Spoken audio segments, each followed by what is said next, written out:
हमारे army chief हम general Hamid गुल को क्यों नहीं बनाया? वो काबिल तरीन था। अब फैज हमीद से क्या तकलीफ है? इसलिए कि वो बिकने वाला नहीं है। वही इमरान खान से तकलीफ है। इन 3 बंदों से उनको तकलीफ है। बस ये उनको नहीं चाहिए। उनको पालतू कुत्ते चाहिए जिनको बेल्जियम में फार्म हाउस दे दो जमीन घर समेत। और वो पहला जो परवेज के आनी कमबख्त ऑस्ट्रेलिया में बैठा है सारा खा के। हम पागल नहीं है, हमें अवेयरनेस है। हम पढ़े लिखे बिजनेसमैन बड़े पाकिस्तान के पहले 10-15 खानदानों में से, हमें सारा पता है। कोई मेरा निकाले मेरे बच्चों का, मेरे मियाँ का। इन्होंने एक टैडी पैसा कहीं लिया।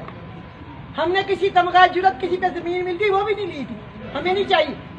जो रूखी सूखी खानी कितनी की चाहिए? 2 फुट चौड़ी 6 फुट लंबी जगह है जो हमारे नाम इंतकाल होगी जब हम मरेंगे। अभी हमारी जिंदगी में जो चीजें इंतकाल हुई हमारे नाम ये इधर ही रह जानी। अल्लाह करे इनके लूटे हुए खजाने जो है ना कभी काम ना आए। ये कानून के खजाने बने और इनकी बीमारियों पे, इनकी आफतों मुसीबतों में लगे, इनके घरों में, इनकी नस्लों में आग लग जाए। अल्लाह करे इनके खानदान का इतना सा बच्चा भी ना बचे। मैं ये दुआ करती हूँ। मैं कहती हूँ फकूती दाबिरुल कौमिल लज़ीना ज़लमू वल्हम्दुलिल्लाहि रब्बिल आलमीन। ये अगर 21 दफा रोज पढ़ो बंदा मर जाएगा। सारी कौम को मैंने बताया पढ़ो ताकि ये मर जाए कम बच जाए। वो जो पाकिस्तान वाले हैं, पाकिस्तान को रखने वाले हैं, मानने वाले हैं, ईमानदार हैं।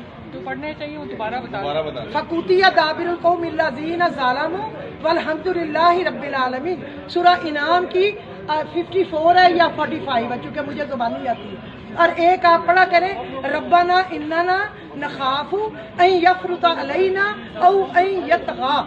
अल्लाह हमें डर है कि ये लोग शरारत में कहीं हद से ज्यादा बढ़ न जाएं और कहीं कोई हमारे वतन का हमारा कोई बहुत बड़ा नुकसान न कर दे। ये सूरत ताहा में 45 पढ़नी है। इमरान खान साहब के लिए पढ़नी है? किसके लिए? इमरान खान के लिए भी पढ़नी है। अल्लाह उसको कामयाब करे, उसको हमारी जिंदगी भी दे। हम जैसी करोड़ों जाने उसके लिए कुर्बान है जो ईमानदार। उसका एक घर है वो भी शौकत खानम के नाम है। कह रहे